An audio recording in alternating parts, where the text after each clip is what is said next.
You know what? It's crazy because I've been sick for a while and I have missed getting on the show, doing shows, recording shows, and it's a bummer. But now I am here. It doesn't matter if no one's watching because it's basically just for me to kind of get someone out there and have some fun, just do something interesting because I've lost my voice, but I'm back, baby. I'm back. I'm back and with my good buddies, Chris Clow and Adam. Forgot your last name. I'm terrible with last names. You know me. Damn. It's not my fault. I'm just really bad at last names. Anyway, I wanted to get, basically, if you're watching this video and you haven't subscribed or like the video, do all that stuff, comment, all that, leave a comment or, all that good jazzness, whatever it is. Please, I just am very sad I haven't been able to really post as many videos. Next week, I plan to do a number of different things. Basically, I'm hoping to get a video with my buddy Adam, other buddy Adam from the AVP Galaxy podcast and a YouTube show. We're going to do a review of the last issue of the run of Aliens or Alien comic book. That should be hopefully recorded and released on Tuesday or Wednesday. And then hopefully, your fingers crossed, me and Alex Grand and we'll be able to get together and do a Shang-Chi required reading. Woo! That's going to be interesting, not just because of MCU stuff, and that's going to be a part of it as well, but also what we'll recommend and if we like what we recommend. Just going to leave it there. So anyway, I'm super excited about joining on everybody. I want to get a show out this week because it's been a while. I know me and Chris have talked a lot about doing more stuff with the show as far as reviving our podcasts from the old Apple podcast. That's in the works right now. Getting those episodes back in, kind of interchanging, doing a couple different things. So we're hopefully going to get on a more, I want to get released multiple videos a week again, instead of just doing the one video a week, and just keep building. And everyone who's subscribed and liked the videos in the past, thank you very much. But today, basically we're going to talk about, I thought it was really interesting. Marvel Unlimited finally updated their app this week, and I love the DC Universe app. I thought they did a phenomenal job working that app and making it very user friendly. Excuse me, not just user friendly, but new reader friendly. And I think what's really interesting is that Marvel Unlimited just kind of staggered for a long time, and they finally updated the app. And actually made it kind of, interesting. And I'm curious what you all think. I'm not sure, Adam, it sounds like you haven't really done that yet or looked at it yet, it sounds like. But kinda. I mean, I don't have it, but I know what it's all about. Chris, if you want to join us, you can, by the way. Just hit me up. I'll let you join. Sorry, I'm still getting over a cold. But anyway, basically, I just want to kind of throw it out there to you first, Chris. And I know you don't really read a lot of digital books. You read a little bit, but not a lot. Is that right? I wouldn't say that. I read a fair amount of digital books. On the apps, between yeah. Okay. Primarily on the app. Okay. On both of the apps. I mean, I was just reading a bunch of stuff on DC Universe the other day, and I was motivated to check out the Marvel Unlimited update when I saw it push through. So, yeah. Well, it's interesting because one of the cool things I think DC Universe has been doing is it releasing a lot of exclusive content through the app. So right now you could read all the new Milestone stuff, season 1. And I haven't read all of it or any of it yet. It's just, I want to get to it though. But I love the way they're setting it up. And I think DC Universe has done a phenomenal job of doing that and making it be very, very easy to access and to watch and to read and everything. So I've been very, very happy about that. But yeah, no, I think what Marvel Unlimited finally has done now has kind of caught up with DC Universe. But here's the thing. We'll kind of break down a little bit. Go ahead, Chris. Go ahead, Mr. I wouldn't say they're totally there yet, but I would agree with that. They are well on their way. It's a pretty big improvement. Interesting. Because it comes down to usability, the capability to put different titles in different buckets, and to subscribe to certain legacy books, and to have easily accessible reading lists and stuff like that. And the thing that I thought was interesting about this new update is that you could follow characters, or teams, including villains. You could Thanos was actually pretty far up on the list, which I guess isn't that surprising. But I heard Mary Jane is actually the 5th most popular character on the app. Apparently, what? No, are you serious? You guys gotta check this, because I don't know how to check that. But someone posted a screenshot, and she was top 5. So when you first open up the newly updated version, it you do the login with your Disney account and everything, and then the first thing that it puts you to, it's sort of like when you sign up for Hulu, how it says, here, pick out your interests and we'll try and populate stuff for you. But in this case, it's specific characters, and so it might have been heavily biased. Well, it possible, but I mean, the people at the top were the top tier franchises. Like Spidey was there, the X-Men were there. Wolverine himself was there, but you could pick either the X-Men or individual characters like Wolverine and Cyclops or Storm or whoever, and the Avengers were right up there too. And I thought that was kind of an interesting idea, because you can't do that on DC Universe. But I don't know if the functionality is quite there yet for just your own individual reading list. It seems like you got to jump through a lot of hoops just to find the titles that you saved. Because I like to, Spencer Spider-Man is something that I need to catch up on. So that was one of the things that I had added to my queue. Aren't you picking up that book but in physical though? Yeah, I'm picking it up because, Paul, you went through this just this year. It's like if you try to find the issues, even if you're not reading it all the time, but you intend to, like I am, if you fall behind, then Marvel doesn't go back to second prints anymore. So sometimes. Yeah, that's true. Maybe on bigger event stuff, but it seems like on a lot of the regular monthlies, some of the Spidey stuff has gone back to second and third prints this run. Well, then if they do, then those are probably going to get eaten up really fast too, because now speculators go nuts for second printing variants, because they're inevitably going to be lower than the first print runs. But I mean, it's a pain to try and go back and find those issues. So I realized a couple years ago, okay, even if I'm not going to be reading this every week it comes out, I'm going to regret if I fall off the wagon. So yes, I've been picking it up, but it seems like it would be easier to just read it on there. Read it all through Marvel Unlimited. And I actually, I don't know if I should bring up this question now. Maybe later. All right. If you want, whatever. Let's do it. Let's do it later. Let's do it when we're near the end of this Marvel Unlimited talk. Okay. Sure. Yeah. But anyway,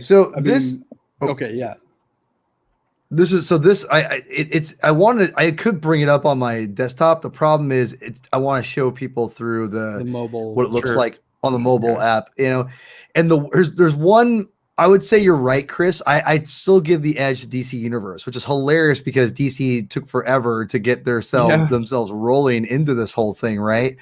But this is how it looks up now. And again, it's not the most super elaborate, but it's cool because you can do, they do have spotlight on different people here and different creators. You could which is cool. Creators, which is really cool. And here's the popular characters that you were kind of referring to. You can kind of sync up your stuff right there, which is really, really cool. I think that's really interesting. I did look at this. At the very bottom, here's the suggested reading guides. You have Spider-Man villains, and that's pretty cool. But the problem is, I wish they would be even more thorough. They're not thorough enough. And I would agree with Chris that right now, DC Universe has a better, I would say, way of diving into stories without having to go where do I start? And even though this is... I have a case in point here too. So at the top, you can see my comics, my lists, follows, and downloads, and my comics and my lists. It's why are those different? Exactly. Okay. And Yeah. following The list is I know what the list is, I think. Yeah, well, like right here it says you don't have any saved reading guides, and it's like, okay, well, wait, where do I? That's because like Marvel is big on the website. Marvel's big on like reading lists. Like there's one for the Clone Saga, and it shows like the events, right, stuff. right. Yeah, They do a thing where like if you're a Marvel Insider person, if you spend enough points, you a fan can make your own list, and you can they'll promote it on the site for a little bit. Really? And, Sure. Yeah. Huh. Well, so under following, you can see right now I've got Spencer Spider-Man and Ta-Nehisi Coates' Captain America, which is the wrong cover, by the way. That's a Spencer issue. That's hilarious. And then I'm following right now Captain America, the Winter Soldier, Peter and Miles separately, the Avengers, the X-Men, and Thor. Those are the ones that I just picked out off the top of my head. And following a series that's currently publishing, I understand. Following a series that has concluded, it seems like they could curate that a little bit better, because you assume that if you're following something, it's moving, right? Or moving somewhere. And a series that's concluded is inherently not going to do that. Makes more sense for the characters, but Coates is done with Cap, and Spencer's about finished with Spider-Man, so that's there for a little while. Got one more issue left. Well, but there's like a 6-month lag between when I think it's I think it's 3 or 4 now. It's 3 months now. During the early pandemic, they sped it up a bit. Sure, but you can see like certain things that I've been reading, like Grunwald Cap and classic Iron Man and Grunwald Star Cap Wars stuff, and like Spider-Man Blue, because Paul and I did a podcast about that recently. The Avengers finale I checked back in on that has the Neil Adams cover. Superior, Darth Vader and the Lost Command, which I think is a really good series, and What's up, Collector Express? DNA Hi. Guardians. So like Thank you that for stuff joining us. makes. Oh yeah, hey, how's it going? Thanks for coming. But so that stuff, it makes sense. Like My Comics, sure, it's right there. Prime, attaboy. And but like, I guess the delineation and how carefully it's curated between legacy stuff and current stuff. Yeah, they could do that a little bit better for those of us that like to keep up with everything. Well, and here's what's really cool too. Like you talked about most popular series, right, Adam? Well, on if you go here to just the search feature, which again I hate getting my mitts all over my iPad. Today's iPad, it breaks down what you could follow through. And what's cool about this, and I'm just a nerd about this kind of stuff, is when I go to series, you can break it down and it shows you most popular. Yeah. And of course, Shang-Chi is number 1, right? I mean, it only makes sense. Which, by the way, Marvel. Well, I'll save it for this. I'll save it for that podcast. If Alex Grant can ever stop watching 80s horror movies, but it's cool because it breaks down, all that's popular right now. But then I can change that and just go, okay, well, I want to go oldest to first, right? So then I break it down, and it has the oldest Marvel timely comic books on here. Cool. Can't really see it very well, but that's anyway, one place where Marvel Unlimited has a little bit of an edge on DC Universe. It's got more catalog stuff going back to the beginning of the publication. Right. But DC's getting there, and that's what's cool. Slowly but surely. And they have a lot. Let's be real, they have a whole lot. Sure, yeah, they probably have more than Marvel, but I mean, at the same time too, it's like, how you'd be surprised how many current fans, I think anyway, are committed to going back and reading as much like Jerry Robinson, Dick Sprang Batman as you possibly can. Those poor souls. But honestly, you don't like bouncing across giant typewriter keys? What's wrong with you? No, I love that kind of shit. Actually, yeah, exactly. Well, and don't curse. No, I'm just kidding. But it's no. I don't care. I was just giving you a hard time. No, it's what I love that what Marvel and DC are doing. They're giving a little more TLC to what I think is a bread and butter of growing the industry. I think is digitally and bringing up the Infinite Comics. Or is it Infinity Comics? Is that what it's called? It's Infinity Comics now. It used to be Infinite, but I think we know why we changed that. yeah, right. But what's cool about that is, obviously DC has now a new thing in with my phone just dropped. In with webtoons. Well, the Infinity comic books are exactly like the webtoons. You're scrolling up. Also, Adam, like a certain website, maybe perhaps we might have encountered once or twice in the past. Yes, Yeah, zip. that's how Anyway, that's how I read my comics I know. digitally. I kind of want them to go that way too. I don't know what you're talking about. Yeah, only for those who know, me and Adam, dark places to go, my friend. Dark places to go. We're gonna be. It's not even dark. Like but I was thinking about that fool killer on the dark web thing again today. Yeah, dark web. But no, I'm really excited that Marvel is taking it more seriously, because they definitely weren't taking it seriously for a while. And I really like the upgrade they have. And I definitely think it's worthwhile checking out. If you haven't checked it out yet, go on, get a free trial. It's worth it. It's only like $10 a month, and it's so worth it. Yeah. I think it's worth it. I love it. It's 70 so for the easy. year, which actually, 70 for the year is a good deal. Yeah. Over 10 a month. Yeah. You're saving like $50, 40, 50 bucks. And there's a future binge comic episode where I want to get, all like a bunch of people and have a big round table of people basically talking about the future of comic books and where they could be going. And I think the future definitely is in digital as far as this goes. I think in the basically like a Netflix thing where everything goes out digitally, everything comes out with physical comic books, but it's gonna be same day and date. You still give the collectors and people like us who like I still buy my Amazing Spider-Man every month. I collect all the Amazing Spider-Man issues, but I'm reading digital mostly everything else. I'm just picking and choosing what I pick up physically now opposed to before. But digital is primarily how I read for the most part, besides buying trades. So I think again, that's a whole different episode. But yeah, anyway, I love the app. Go check it out. But I will definitely say right now, DC has a slight edge still. Chris is 100% on the money on that. Although have you read it? Go ahead. I just wanted to mention real fast. One thing that DC definitely needs to get everything together for, they have a function where you can create lists that it says you can make public. And on a show like ours, particularly when we're in the groove of sharing arcs that we're reading, that would be great to be able to share. Here's the exact titles in the order that we're going to go through them, and just share that link. But you can't share those lists yet.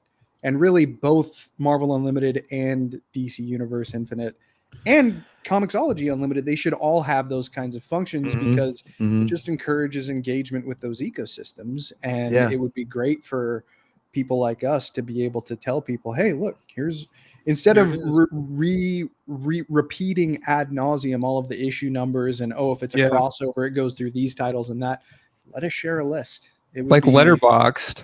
Yeah, exactly. Yeah.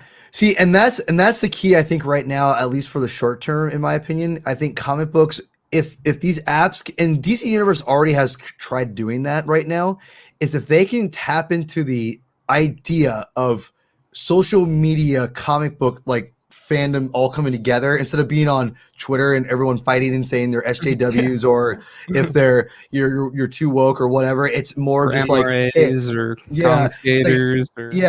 Can we just talk about like how this Green Lantern issue is terrible because like you don't like when Hal Jordan goes enter whatever thing you want. But my point is, you keep it more fun and based in like what you're entrenched in, what you love.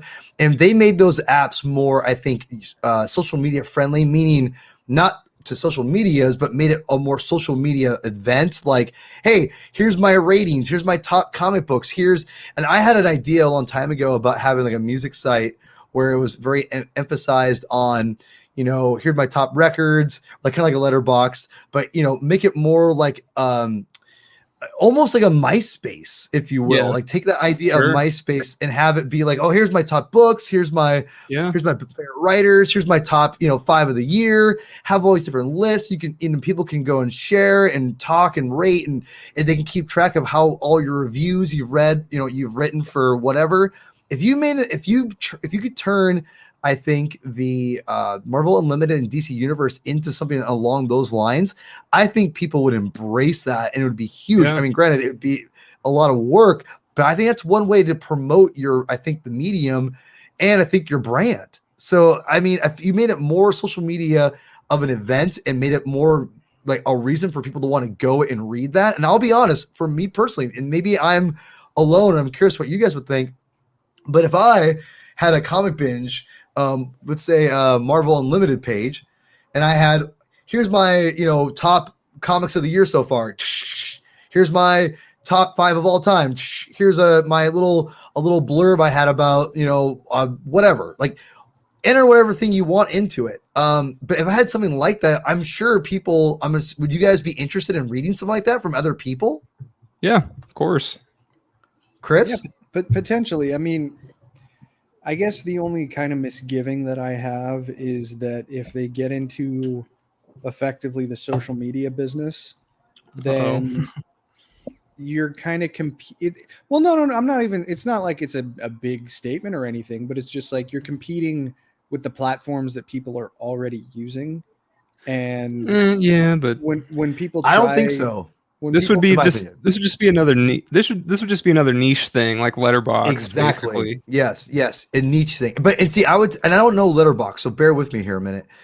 But I'm talking like get even more personalized, like really make it a almost like if you can make it into, again, a MySpace. I always go back to MySpace because it was horribly formatted. I hated it. But it was so personalized. Exactly. And that's the key. Facebook doesn't let you personalize. Twitter doesn't let you personalize. And if you could tap into and use the comics to personalize what you love, and again, that you enhance that niche idea, more people might be able to like go, I really don't like so-and-so's whatever. I mean, I'm not saying you leave flame comments, but like, I don't disagree with that. I guess the issue that I would run into if it was managed directly by a publisher is that it's just a little limiting, right? Like the nice thing about Letterboxd is that it's not specific to Universal or to Warner Brothers, right. But I don't think but why would it matter if you let them be personalized and you let people kind of again not anything illegal or obviously no it's like the thing that Letterboxd works really well with is just reviewing and sharing perspectives and rankings and individualized thoughts about movies regardless of who releases them.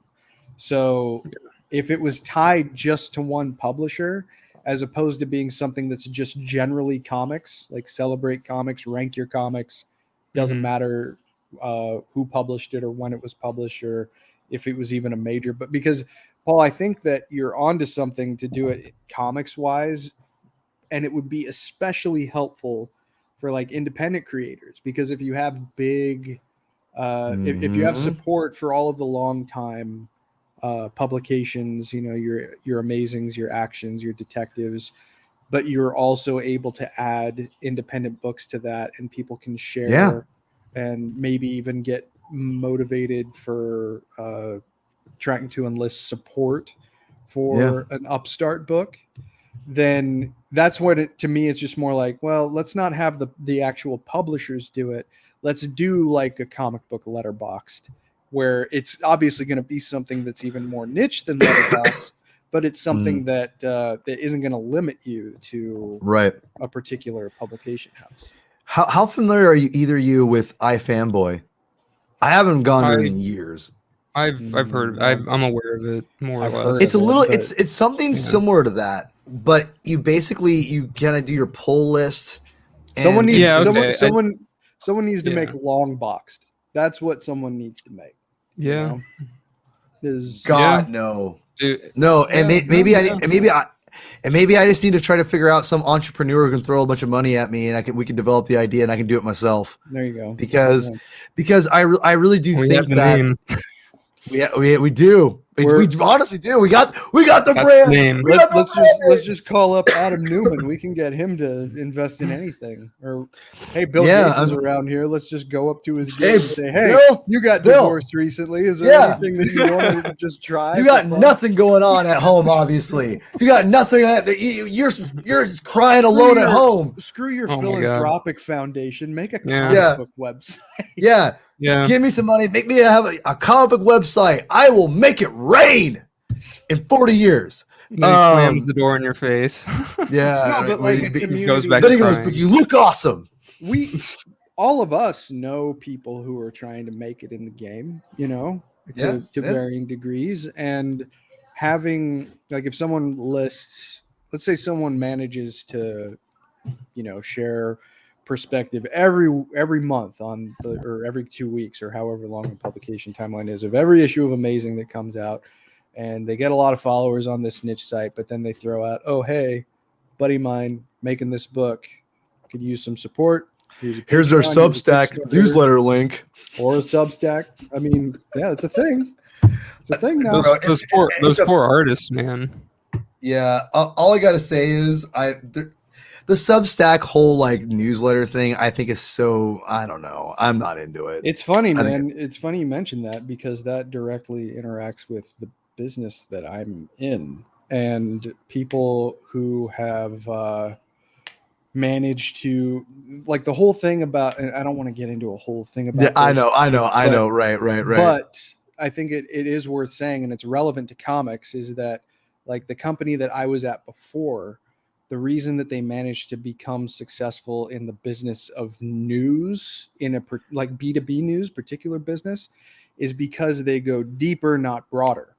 So you get like the really, really highly devoted people to, to the things that company covers, like home health care and senior housing. Like there are people who follow that stuff, and there's no reason to think that is not the same element in comics. There are people who are really, really devoted to every move that the medium makes.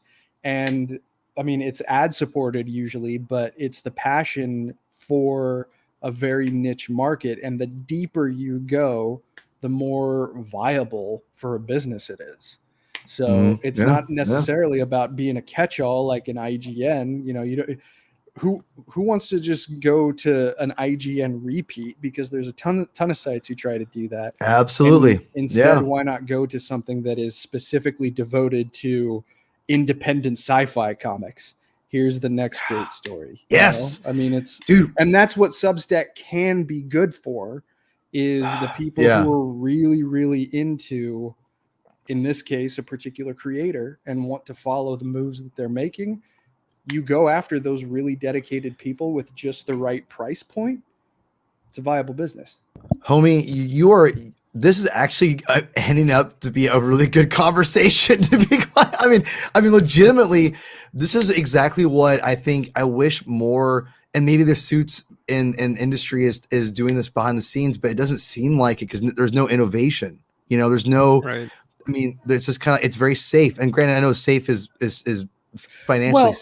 How many stories have you guys all heard about creators who are comic book creators who aren't necessarily treated well by their publisher? Right. It's not surprising that they find a way to make comics independent of a publisher. Right. It's entirely creator supported and reader supported. So at the moment, we don't know how viable Substack is yet, though. That's the problem. True, but the theoretically, at least, the idea is that a creator and the audience that they've cultivated is going to be enough for that creator to continue creating without necessarily having to worry about the ratio between page counts and print numbers. Right. Here's the problem, though. You have to, and this is turning into a great conversation. I look at something like Scott Snyder. I respect. I don't love everything he does. Not like and again, not like, this is not disparaging people who do like him or the man himself, but his Comixology deal, I find it fascinating that he, has, and again, I think it's genius what Amazon's doing. They're like, give us IPs, but let's be real here. This is what it feels like. It feels like, hold on, I'm going to take Marshmallow Man and I'm going to turn him like inside out and it's going to be a comic book. All right, next idea. Soda can turns into a carrot. Next idea. This is an iteration on that joke where Stephen King is sitting in his publisher's office on an episode of Family Guy. And he's like, all right, what's your next book? And it's like, he grabs a lamp monster. Ooh, right. What? You just doing lamp monster. Oh, why can I have it? But see, but my point, the problem is Substack and I think a lot of these deals are dependent on these creators just churning out like properties. And hold on really quick. Let me finish. And I'm sorry. I just want to finish my point. My point is this. I worry that the actual material that they put out isn't going to be as good because they're going to be so focused on the 8 other properties they're trying to put out there.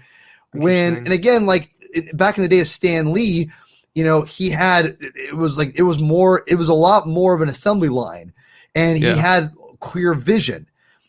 I don't know if a lot of these creators have clear vision, and I think a lot of it's just kind of like, well, let me just throw some ideas out there and see what sticks.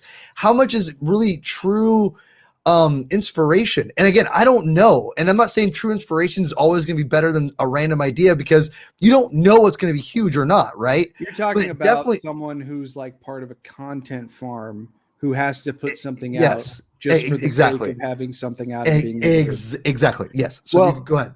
There's another potential problem that I see, and it's when the big publishers become wise to what's going on, because obviously the big example right now with the Substack comics thing is James Tynion. He was the guy who, he basically learned under the tutelage of Scott Snyder and had quite a lot of work cultivated at DC, up to and including celebrated runs generally on Detective Comics. He took over the main Batman title, which is for all intents and purposes DC's biggest selling books and one of the biggest titles in comics in general, because friggin' Batman. And all, like, going into this, a creator like that who is already like really well established to the point where he has the monthly Batman title job, in the future I can see a Substack or a creator deciding to go to Substack, choosing to do that before he gets to a similar point of success that Tynion gets to, because Tynion has basically blazed this trail, right? But really, in the future, since this is something that more creators are going to latch onto, if you want to make this make a business decision out of it, you have to do it like right as you're on the upswing as a creator. Like you started to get B and C level titles, and you're getting like really critically acclaimed at the big publishers, to the point where the big publishers ultimately start realizing we're just creating an audience for these people to go off and do their own thing. How is that going to affect the institutions like Action Comics or Amazing or Batman over time? And how often are you going to see creators who just, let's say, like someone who gets a really solid run on a new Bucky book, right? Not the top tier of the Marvel universe, but a beloved character, and they're telling really good stories, and he's starting to get on that upswing with popularity, and he or she recognizes that they are on an upswing, decides to cut off right there, leave Marvel, do their own Substack thing to try and potentially draw the audience away from the big guys. The big guys are going to be pissed someday about it. And I wonder if that means that they're going to just throw money at well-established creators who they're going to be able to lure away from those creator-owned things. I mean, this is just all speculative on my part, but it could create an issue for big guns like Marvel, DC, and Image and IDW, who realize we're creating these audiences for these people, but what other choice do they have? You know, it's just like a chance that they're going to have to take, and hopefully maybe it'll lead to them taking better care of the creators so that they don't feel so, I guess, motivated to go off and do their own thing. That's an answer too. I don't know if they would do that, but there's a lot of moving parts to this, especially since we're so early on the ground with it. Anyway, I talked for a long time. I'm sorry. Paul, you're muted. Can't hear you. Sorry. Adam, no, I think it's great what you said, actually. Adam, do you have anything you wanted to add? I don't know what I can add to that. No, I feel you. So what's interesting is I think that and I've said this for a long time, and I'm going to keep saying it until it comes true, which will be maybe eventually happen in like 20 years. I don't know. But I definitely feel like comic books and the medium there's a lot of change coming. Yeah. I don't know what that change. It hasn't changed yet. I don't know if that's going to be a great or a bad or kind of indifferent thing. I don't know yet. I'm hoping it's for the best. I hope it blows up the medium and people, and I feel it's headed there. I feel the medium is headed towards a better direction because of this, mainly because of accessibility. Accessibility. I can't not talk. No change there. But I think the more available comic books are to the masses, and the more people accept it as a medium on its own, I think that the more viable and the more visible it is, I think that that's what's going to be more important for comics to grow. It's not going to happen overnight, obviously, but I definitely feel there is some kind of a rebirth of the medium. And I think that the Marvel films and the DC films and all of these properties are becoming franchises for whatever reason.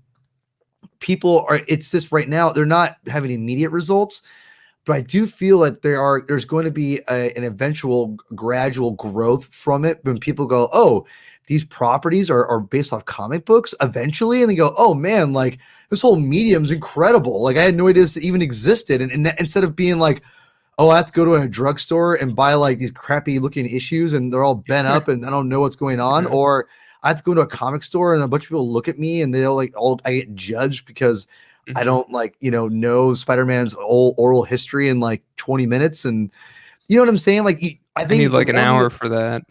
Right. Yeah. Like 2 hours. But the thing is with digital comic books, you can just do it at your own pace and not really have to worry about it. And I think that's the thing that comic books needs to embrace more, is the digital market now lets people read comics and not feel there's this judgment or it is intimidating, but I feel that's getting lessened and lessened. And I feel the more people just know, like, oh, I just jump in, I'll figure it out. Like it's gonna be easier for them when you have like these again, like the Marvel Unlimiteds, like the DC universes. As long as they make it easy for them to go down and just sit and read, that's gonna make your people more invested in their brand and in the comic books themselves. And so I think the future is bright, but I think it's going to be a while still. And I think in the meantime, the Substacks and the Kickstarters, all these things are going to keep happening until, honestly, and it's going to sound stupid, maybe the next Ninja Turtles comes out. I think that's what's going to be what's going to put comic books on the map. Is there's going to be some kind of brand, some kind of franchise that's going to come out of nowhere. It's not going to be a Marvel or DC title. Maybe it will be, but I think there's going to be something that comes out of nowhere, and it's going to connect.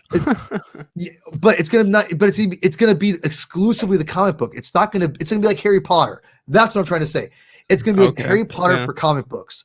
It's going to come out of nowhere. It's going to come in there, and people and all the young people. Again, maybe it's my daughter or our daughter's age, Chris. Maybe it's their kids. I don't know. Something like that, somewhere around there or whatever. There's going to be something like a Ninja Turtles thing or a Harry Potter thing where it's just going to be like, holy crap, it put all these young people all think comic books are awesome now because of this one brand. And that's going to blow everything out of the water. And it's going to do the exact opposite that Seduction of the Innocent did for comic books. And I mean it. Eventually comic books have to grow. And meaning eventually the opposite has to happen. There's got to be not a boom like a 90s boom. There has to be something that makes the medium grow. And I feel like Ninja Turtles, think about this. And that's why I keep going back to Ninja Turtles. Think about if Ninja Turtles were to come out now, like take that whole brand and put it in that market now. You're not telling me with social media and how everyone's, all the Netflix and whatever are looking for the next big brand or whatever. Like that would put comic books on the map because people would say this comic book just came out of nowhere. It became huge because Ninja Turtles was a huge brand before as a comic book, and it's all it needs. Walking Dead was a huge brand before it as well, but it was still kind of like it felt like it was still small, right? At least for me, maybe it did. Ninja Turtles was huge. It was huge, and I kind of feel that if Ninja Turtles came out now, it would just be, even bigger than the 90s. It'd just be ridiculous. So I feel that that's what's going to happen between one of these Substack stories or Kickstarters. And I feel it's going to be a Kickstarter. I don't think it's going to be a Substack. Yeah. I feel it's going to be some unknown writer, like a Harry Potter writer. We don't want to say her name in public for a lot of reasons. For a lot of people don't like her, whatever. I don't really care about the brand or her, to be honest. But I feel it's going to be something like that where a writer's going to be like, you know what? I love the story. I put it out.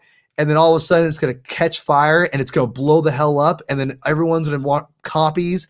Everyone's going to read it. Then Hollywood's going to sniff after it, and they're going to throw $1 billion at it, and then eventually the comic book will keep going, and it'll be promoted as if it happened as a comic book, and then people go, "Oh, this is a comic book that's not a part of Marvel or DC," and they just put it out. Well, I could put out a comic book, and then everyone's gonna go, "Oh, comic books are cool."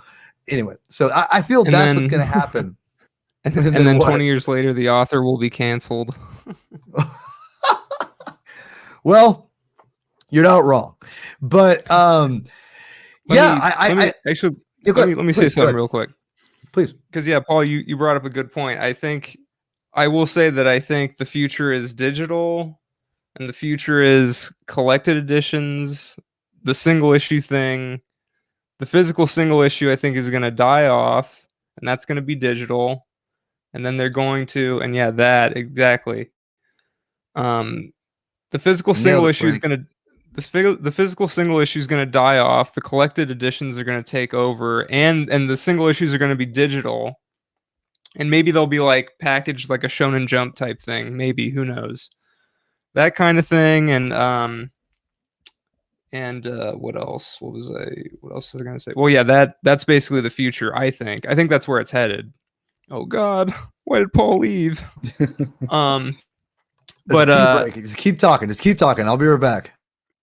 Okay, so I guess I'll throw the question out for Chris at least. Maybe you guys will talk about this later. But should the streaming services, should stuff like Marvel Unlimited and DC Universe Infinite, should they be releasing the issues without the 3-month or whatever delay?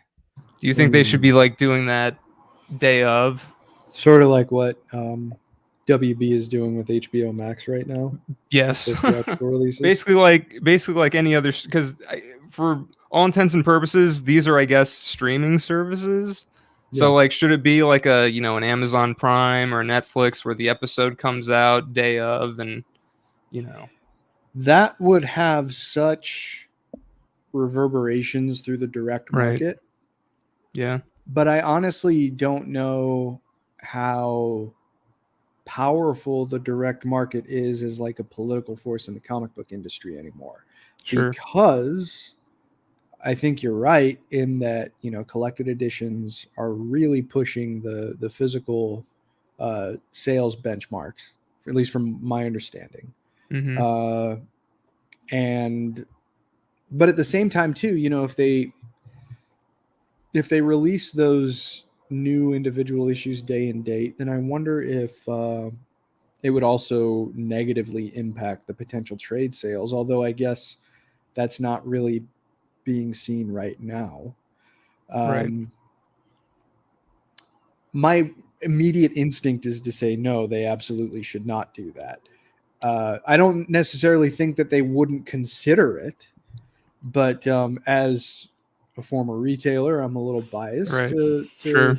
LCSs. Just a little. Yeah. Just a little bit. And I mean, these are people who it's like a comic book store now, outside of like a big quote unquote chain like Atomic Comics or like Midtown that does so much of their business online.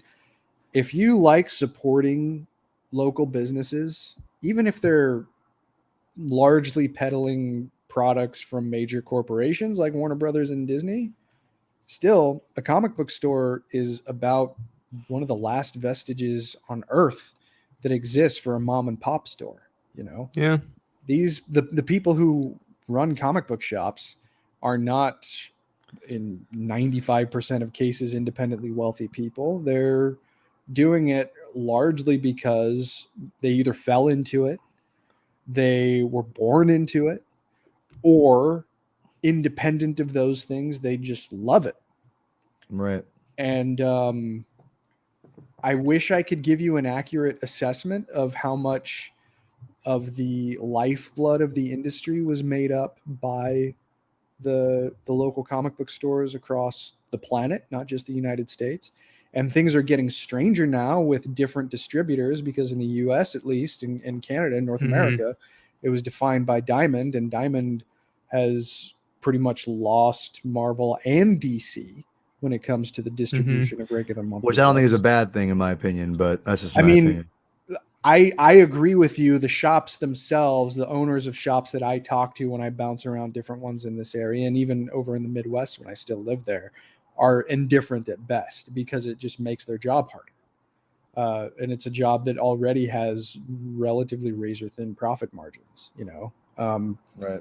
It's like 50% of markup on the books, usually above cost, but they're not necessarily selling all of the inventory if they want to keep shelf stock. And there's a lot of people who have files who don't pick their books up. So like, that's a problem we ran into all the time. So like a day and date thing, it seems like that would just accelerate the death of the direct market. But I mean, at the same time too, when I was working at a comic shop, Adam, people were saying the exact same thing that you were. They would say like in 10 years, and this was 10 years ago, single issues are going to be gone and it's just going to be collected editions. And okay. So let me I know. I do. I think though that day is coming faster. I agree. Well, look at the movies, right? Movies are trying to do day and date. Here's what I think Adam is touching on. I think you're both right, to be quite honest.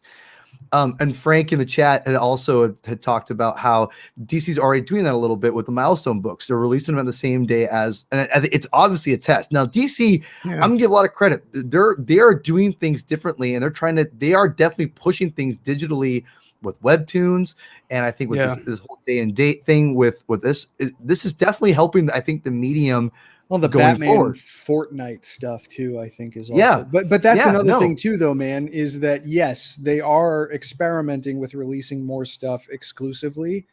The problem is, at least for people like me, and probably for people like you guys and everybody watching this, is there really that much of an indication that web exclusive stuff will be as good as the latest issue of Amazing or the latest issue of Batman? But we'll see. So but this is where I'm gonna push back on this because I think Adam is on to something, and this is what I was saying to the Dream Strands guy, not Gabe, but the other guy, Chris, who he works with. I was saying that I think Marvel Unlimited and DC Universe, I think eventually most books will be all same day and date. I don't think it's gonna change anything because here's the thing. Well, you were gone though when Adam asked. I heard.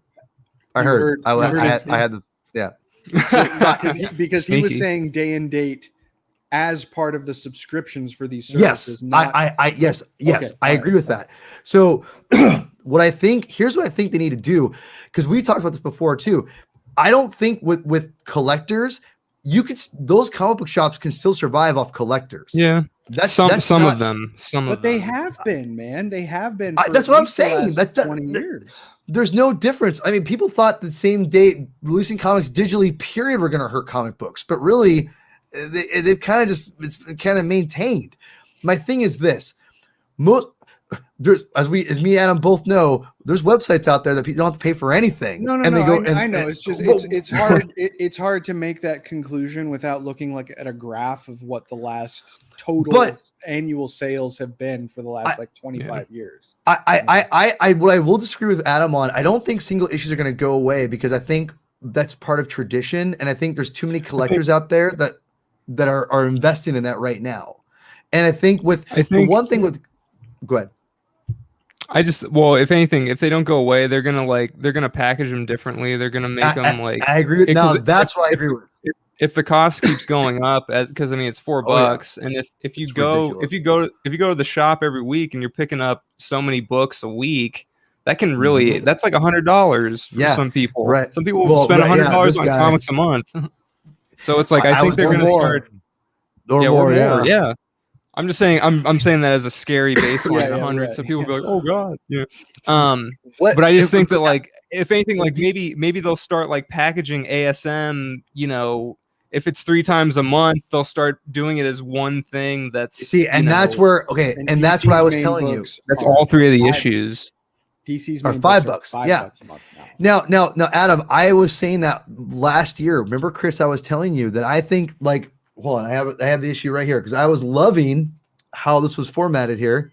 Okay, I've said I loved how they packaged 3 Jokers. It's a as you can see here. Sorry, I'm getting very well. You can see this is a thick, you give a little spine. Okay, what we would call prestige format. It's like a cardstock cover with a spine. Thank you. Thank you. You way better than I ever can explain this stuff. The thing is, this I think should replace what single issues are now. If this came out 4 times a year and gave me a quality artist, a quality writer, and that's all subjective. I get it, but what I mean is, there's no worry about. You don't have to worry about necessarily a lot of, consistency from the artist. Like, okay, we have to like change every other issue because this artist can't make their deadline. You can kind of plan a lot more in advance. You have, again, it's maybe not, again, and this will be one issue. So this could be ASM 74. Yep. This one issue. And exactly what you're saying. You have it be for collectors. It's formatted differently. It's not a complete floppy, but it's at least something that you can still collect and have your ASM collection. And it's still, it looks nice. I love how this is packaged. It's beautiful. And I don't think that's the thing right now. If you're going to charge me $8 a book or whatever, I want a quality product as far as looking. And they're not, I don't care what comic book company it is. It's not there yet. Well, I have one last thing I want to add, and you can take, I apologize. The only thing I want to add really quick, and I wanted to get there, was when I was a kid, and you know why my parents bought me comic books? Think about it. Exactly. And this is not cheap. And let me tell you, this right here, and then this is Vault, right? I like Vault. Vault Comics is a great independent company. This is, I'm pretty sure this is $3.99. Where the heck is the price? Right there. This is $3.99, and it looks nice. It's a good comic book. It's good. It's well put together. I don't know if this or many other comics are worth $3.99. I'll be honest. I just don't know. Not saying the art, excuse me, isn't good enough or is whatever, but comic books should be made a little. Just as a kid, comic books were a cheap thing for us to go and invest in, and it was fun because you could go to the gas station and buy a comic for $1 or 50 cents. I did. It's like, hey, mom and dad, can you buy me this $4 comic book? No, here I'm gonna give you some candy instead. Just shut up and play your video game. Shut up and play your $8 video game for 2 weeks at least. It's like that's the problem. And I've said this before. They need to go back to where they can somehow get comic books to be a little bit cheaper somehow, some way, or something like that. And I think if you did less is more, or do get more bang for the buck, have something like this, but yet have maybe a cheap, super, like dingy version, black and white version that you sell at Target for $1. And then you have the collectors still buying those because they're a different version. You want to know how long comic book fans hold a grudge for? Forever? 20 years. When it comes to economic, years. pretty much, because I swear not a month goes by when I'm in my local comic book store when someone's looking through a modern DC book and they say, well, what happened to drawing the line at $2.99? Which was something that DC said. God. Like a year or two before the New 52, which just celebrated its 10th anniversary. I mean, it's like, because that was in response, like Marvel's books had started to creep up to $4 a month. So DC made this whole big marketing hullabaloo about drawing the line at $2.99. And this was like in 2009 and 10. And they're still talking about it as if the economics are the same. And it's just like, and this is where I think Adam's right though, Chris, is that I think that if you promote day and date on your subscription service, I think that more people will be invested in the characters and your branding if you did that. And I don't think the people, like, again, hold on. You have the Comic Toms, you have all those people who, and again, no begrudge to those people because they're helping push the comic book market with variant covers, and it's fun. I collect. I'm a little bit of both. I love collecting physical and I have all these comics digitally, but let me tell you, I got Three Jokers digitally, but I also got it physically. I bought it physically. I spent $100 on 4 variants this Oh, past God. month. And I 4. gave you 3, and I gave you 2 for free. I'm Or just talking whatever, I about, owed you. and they were those 4 variants were for 2 titles, so they were 2 variants Right. for the first issue of 2 different titles, $50 Right. So exclusive to a retailer, and I was like, I gotta. It's Michael So- Keaton Batman and Christopher Reeve Superman. I'm gonna do that. yeah. Oops. Okay. You know? So Oops, yeah. But here's the thing: we've seen, we've started to see whether or not that might work because of what Warner Brothers is doing, right?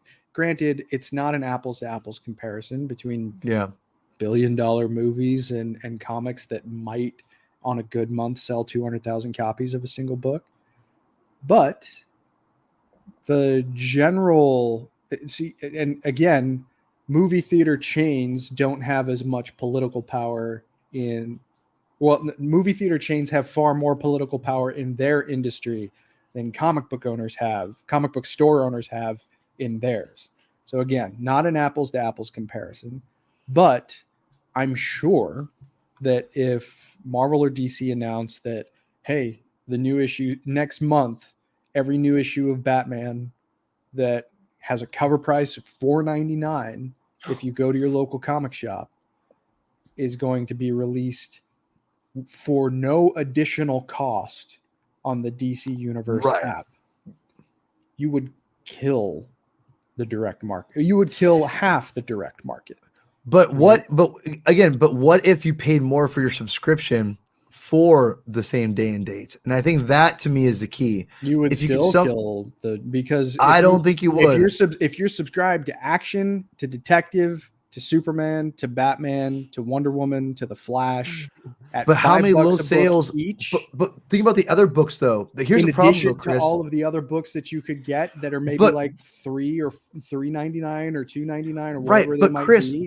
But the problem is that right now, look at the problem right now that DC has. All they have is Batman books, right? Like that's all they have. Like there's literally like he's like 80% of what they're putting out. He's his 80% Batman family of what they promote, but they still have a fair amount of other books. But here's the thing: there's other characters, and I feel that if they had something like this, you might be able to actually develop other characters. Because what I said before in my Twitter, those concerns are incompatible. Hold on.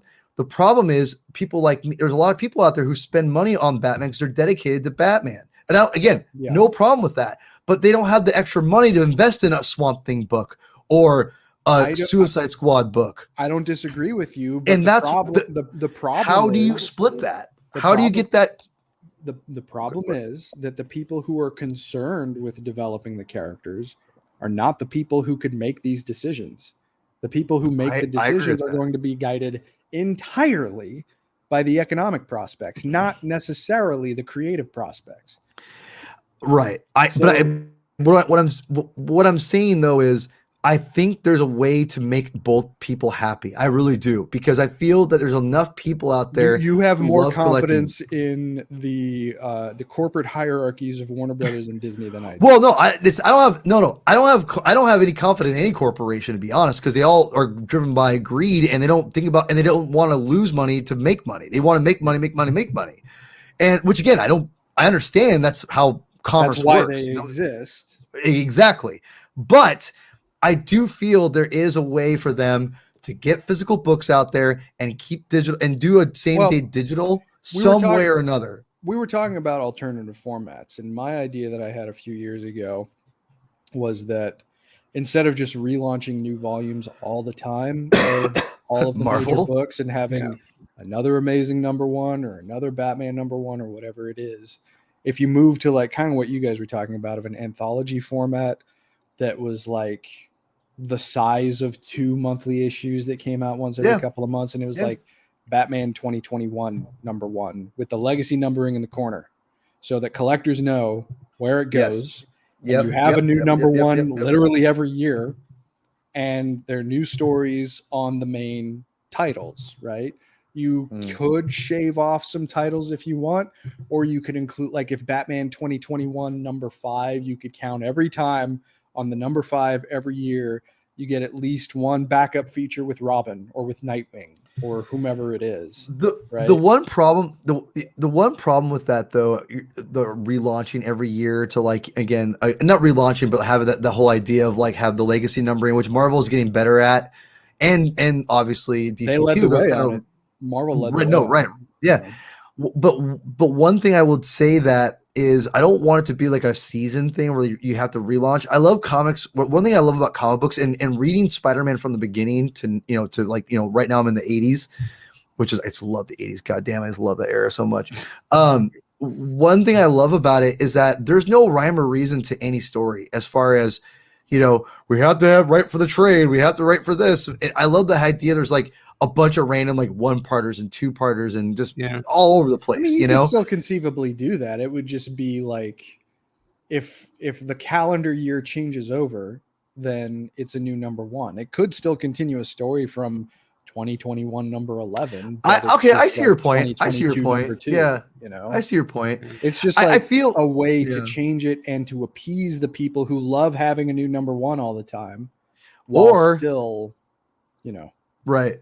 Or you could do a thing where instead of gasp, you could actually, and then this is kind of, it's not aimed at you guys, obviously, but you could potentially go, hey, instead of doing like, just we're doing every number ones, whatever, you could be like, hey, you know what? Let's do a story. It's hey, writer Joe Smith, give me a Spider-Man story. Okay, you guys work it out. Okay, that's about 4 or 5 issues of material. Okay, and then you take a break. And then whatever that break is, then you start, and that's part, it's part 1 through whatever. That way people, it's Mary Jane's death, part 1. And, bear with me. I know. I just threw something out there.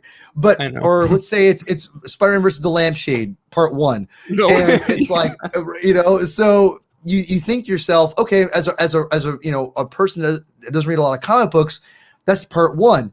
But then you realize after it's done after 5 issues, it goes back to, you only release it in stories of like storylines. That'd be one way I could accept that, because I was going to say, get rid of numbering altogether and just do stories. Right. But then you could still have, but like you said, you could still have your Kicking 82 if you did something like this, right? Or this was part 1. Yeah, exactly. And it's like, again, look, whatever I like it is. my legacy numbering. All right, I just want knowledge. You keep it, but you keep the legacy still. Yeah, you still keep the legacy. It's dying, Chris. I want to know where we gotta get at. I've got. We gotta get rid of it. Get out of here. I got the damn boxes. I want to know where they're supposed to go. You put it at the end, right? It's all at the end. I swear, it's so weird because I'm literally in the middle of you guys, because I don't think legacy, you don't have to get rid of legacy. I think you can have your cake and eat it too. I really do. You just got to be smart about it. But they don't want to be smart. They want to be like, here's the hardest thing. The hardest thing to me, and guy who's watching right now, Frank, mentions Batman Urban Legends that has a higher cover price. And that's also a book that is released every month, thicker in a prestige format with a spine. Right. So, that is, but that's also just like a separate title that can tell its own stories. Maybe I need to get that too, by the way. And they're also doing that with like Wonder Woman Black and Gold and with Superman Red and Blue. Like DC's really doing that a lot with those characters and letting creators just kind of go off and tell the stories that they want to. Yeah. The hard thing though, to me in talking about what the future of the industry is going to hold is that no matter how it's sliced, we're talking about the end of the direct market and the end of local comic shops. Outside of people like Ancient, who just subsist off of back issues and trades and buying collections. I don't know if I feel that way. I do feel there's going to be, there might be fewer. Hold on. There might be fewer of them, Chris, maybe. But let's be real. Not all comic stores are great. I mean, that's very little comfort to the death of an industry, though. No. Hold on. I'm not. If like again, I look at like comic books like Arcane Comics and Shoreline. They have a great thing going there, and I think they could survive that because people will still buy graphic novels. Again, you could still have people buy some kind of single form issues. It may be died down a little bit, but people are always going to be there. And you're going to have some kind of, selling comic book merchandise or whatever. It's always going to be there. You're going to see if that happens though, you're going to see comic book stores turn in more to game and collectible stores. They'll have the back issues. They're already in the there, corner, though. but it's not going to be. But they're already there. They're already there. Because if all we've got is trades, then people are just going to be able to buy them for 20 to 30% off on Amazon. Why would they ever go to a local store outside of loyalty, which they'll have?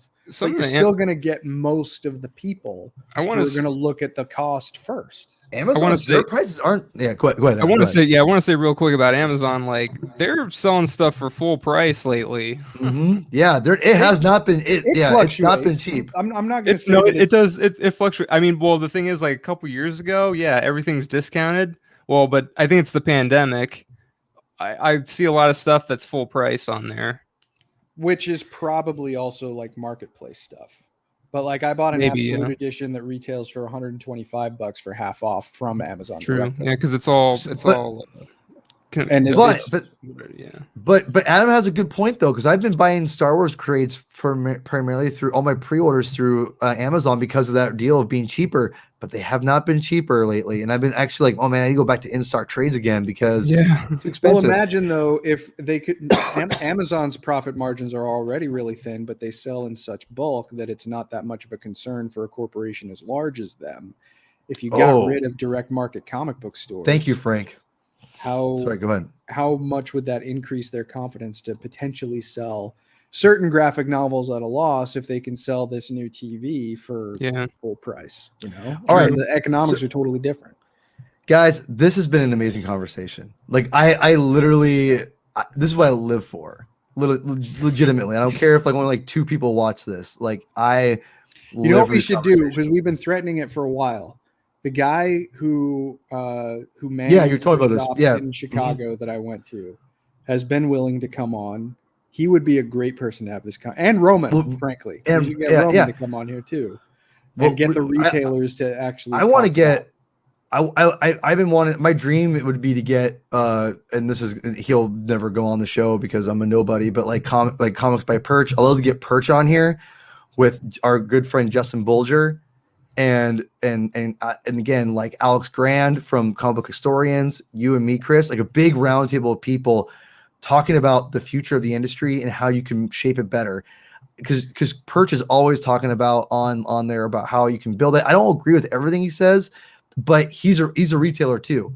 He's got the retailer mindset, and and that's why I respect him so much. He's not just like, I love comic books and I'm just going to say what like me. I'm like, I love comic books, but I have no idea about business. The guy knows his business. He and just like how you know your business, and good friends like Justin, he's amazing marketer. And then you have Alex Gannon from Comic Book Historians, knows the history of the industry and how the ins and outs and everything. And me, I'm just a big idiot, So I mean, like if there's comics used to come on Fridays 30 years ago, right? I mean, right. I mean, so I think that that's my dream to have that scenario. But before we go, I want to address 2 things. One is my own personal things. I went on the Ultraverse Facebook and promoted the show, and I meant to talk about this sooner, but I forgot, or not forgot. But we got stuck in an amazing conversation that I don't think will ever end, and I want to keep having it. Yep. But I read these 4 comic books, and I'm a big Ultraverse fan. I've always have been, and this is the Exiles. Now this is where if you guys don't know the oh my god, I can't do this right. This is the Exiles, and if you don't know the history, long story short, Marvel bought this company, and the name Exiles they end up reusing for themselves, and for a cross-dimensional comic book series, written by Chris Claremont eventually. But anyway, I'm not 100%, but I'm getting there. This series is so fascinating, written by Steve Gerber, which I am falling in love with more and more as I get older. And this was marketed and solicited as an ongoing series. And they solicited issue 5, but in reality, it was always meant to be a 4-issue series. And you don't really know why until the end. And it's pretty freaking cool. And I've heard about it, and I kind of knew a little bit how it ended, but I didn't know why it ended. And I saw it and went, oh, that's actually pretty clever. You can get these for like $5 altogether on eBay or whatever, or like me, if you go to Ancient Comics and get it for 25 cents a piece. but or half price books, which by the way, the Ultraverse titles I freaking love, and I'm just gonna my goal is to get Marvel to use those characters in some way, and then they can give me an 8-page backup story, right about like Prime, like drinking a beer or something like that. I don't know, but the thing is, I love these titles, and I just go check them out. They're so much fun, and it's really a really neat idea. If you want to research it, go check it out. It's great. And the last thing I want to talk about, and this will just be a quick second, is Mr. B. Skywalker. He talked about Star Wars, and he's reading. I have been reading this book. I've only read the first couple issues, but I've liked it. I've been pretty much waiting for trades for Star Wars lately. But this is actually one series I've actually been reading on a regular basis. And it's good. And I cannot tell you how great that the Alpha comic is, whatever the opening epilogue comic book drawn by Brian Hitt. Or no, is it Steve McNiven? No, Steve McNiven. It's phenomenal. That was a great Charles Soule, Steve McNiven. It was a match made in heaven. Phenomenal stuff. So yeah, go online, go buy it, go check it out. It's fantastic stuff. I love it. It's great. It's great. And let's see here. Well, yeah. Mr. Moon Knight. What else you got to say? Don't feed the troll. It's all right, Mr. Teenage Moon Knight. It's okay. I respect the name because I'm a big Moon Knight fan myself. Here's a question for you, Mr. Moon Knight, before we go. And I'm going to wait for you to respond before we go. What do you think about Max Bemis's Moon Knight run? And I'm going to wait until you respond. So anyway, before I go, Chris, do you have anything you want to recommend before you leave? Do I have anything? I just got the Absolute Edition of Batman Incorporated, which is spectacular, by the way. And you're going to give me your trades, you said, by the way, as well? Yeah, if you want them, sure. I told you I did. Yeah, so the volume 1 hardcover is 1 through 8 of the first series pre-New 52. And it's a little deluxe size, so yeah, you can have that. And then I've got really the first volume. Mr. Teenage Moon Knight, I want to talk to him real fast. Okay, yes, I agree with you. Jed McKay's Moon Knight, 2 issues in, fantastic. But I'm not talking about the new issues. I'm talking about Bemis. I want to know what you think about Max Bemis. Get back to me. Say anything, fame. Yeah, say anything, fame. I want you to get back to me. And I'm not trying to be a smart aleck either. I'm being serious. I want to know what you really think about Bemis. I'll wait for you. And I'm being serious. Chris, continue. Anyway, Absolute Batman Incorporated is a great way to read that series. That series, I think, is rather underrated. And they're bringing the costume back from that series, from the pre-New 52 series into the main title, which is really cool. And I like that. It was designed by David Finch, and it's got like a light behind the bat symbol, which is I always really thought was fun. And I always use it in Arkham Knight whenever I play Arkham Knight. And what else? Oh, I think you saw I got the Absolute Flashpoint, and I actually have Absolute Batman the Black Mirror. It was sold out everywhere, so I'm importing Black Mirror. You're telling me about that. Importing it from England. And yeah. That's fair. Fair enough. Well, do me a favor, Mr. Teenage Moon Knight. Go read Max Bemis' stuff and then get back to me and tell me what you think what really sucks then. I'm being serious. I'm curious what you think. Just hit me back up. And I appreciate you listening to the show. And I love your logo, by the way. I love Moon Knight. Big Moon Knight fan. So when we do Moon Knight comic books eventually, hit us up. All right, homie?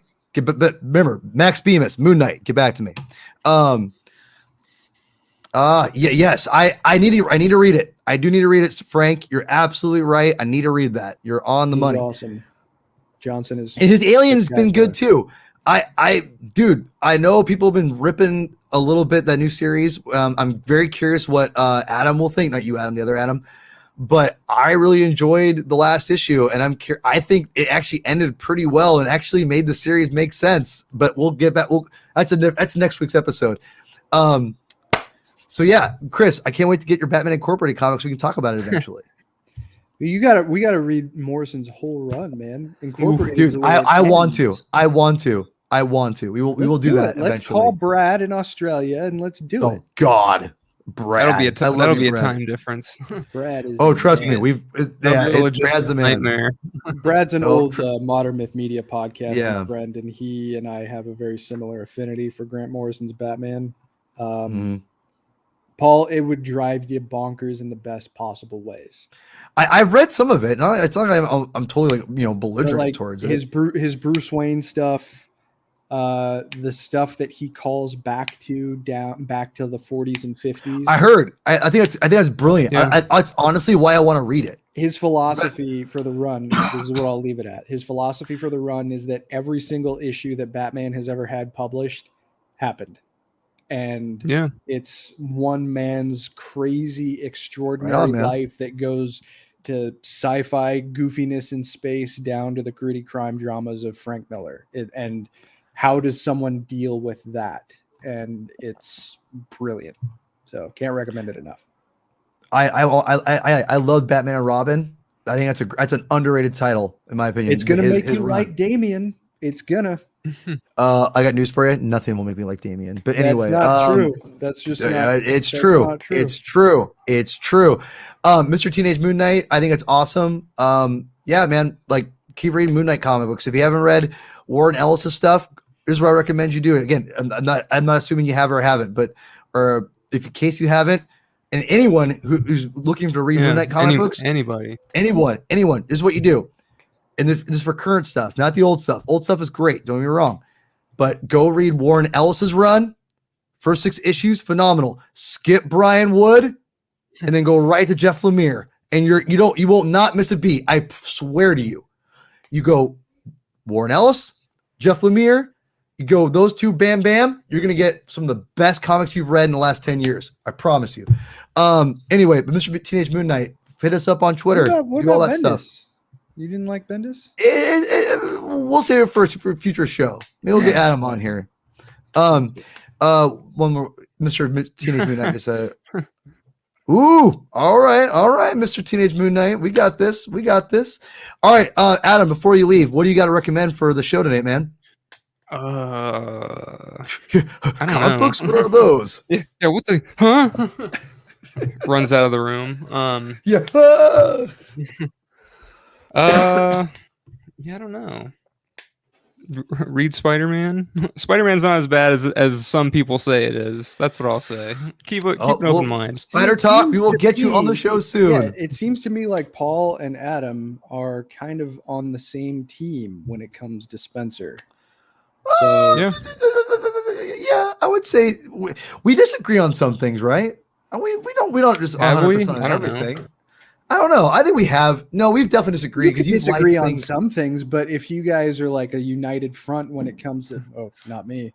If you guys are like a united front when it comes to going against the other guys on the show for Spencer Spider-Man, because I know, Paul, you've told me that you've had to combat some Spencer hatred, right? So, well, only from Twitter more so than anything. But and that's something from I look forward to eventually getting Dan from the Spider Talk hopefully on the show. We could talk about it, and his distaste for the series so far, and he respects Nick Spencer, and he just doesn't like the material that he's been putting out. And I just love to dig deeper of why he doesn't like it and why I like it so much, and what is the difference? Because what I love about people is how subjective everything is how I could love one thing, and then like me and you, Chris, like you love Last Jedi, and I don't like it nearly as much as you do, and in fact I hate aspects of it. I don't understand. Yeah, right.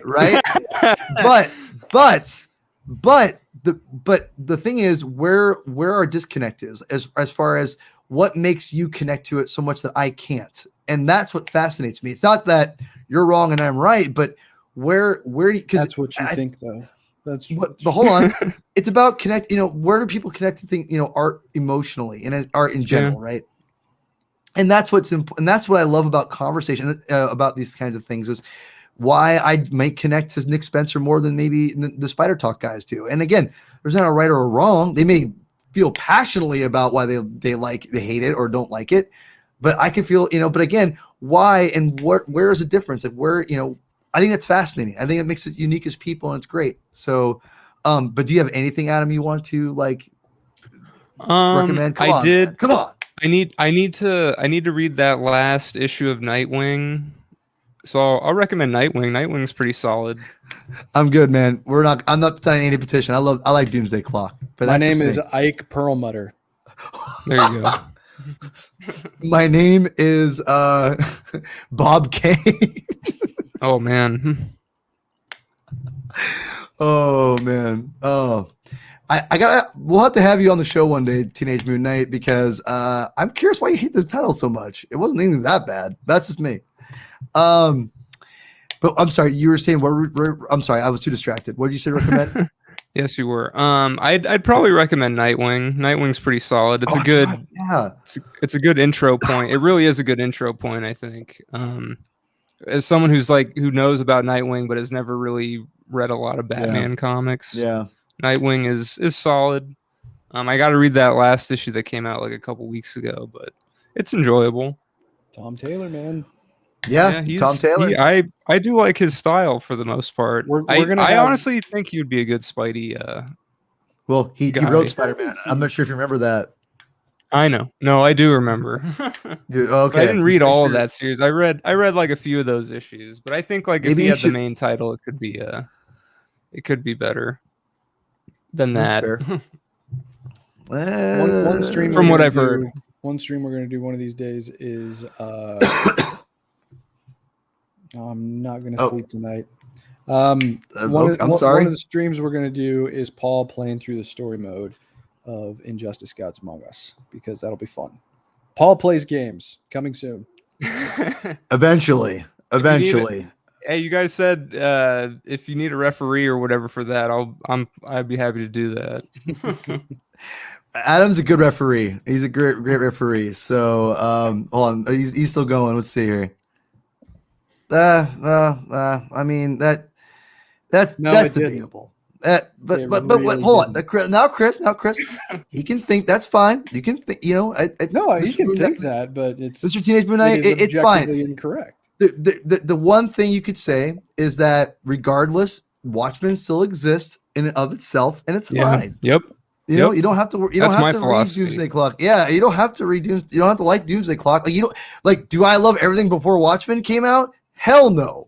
But there's parts I do like, and it doesn't bother me I still love Watchmen. So I mean, if you think great. Dr. Manhattan is still evil after reading the last issue of Doomsday Clock, you didn't read it hard enough. So. Listen, it's fine. Mr. Teenage Moon Knight, it's fine. I can lose and gain your respect. It's fine. I respect you regardless. So, sir, again, give it back. I still want to hear what you think about Bemis. Don't think I haven't forgot about that. Please come back to me and tell me at least about Bemis. You don't have to respect me. You just said I just asked one favor.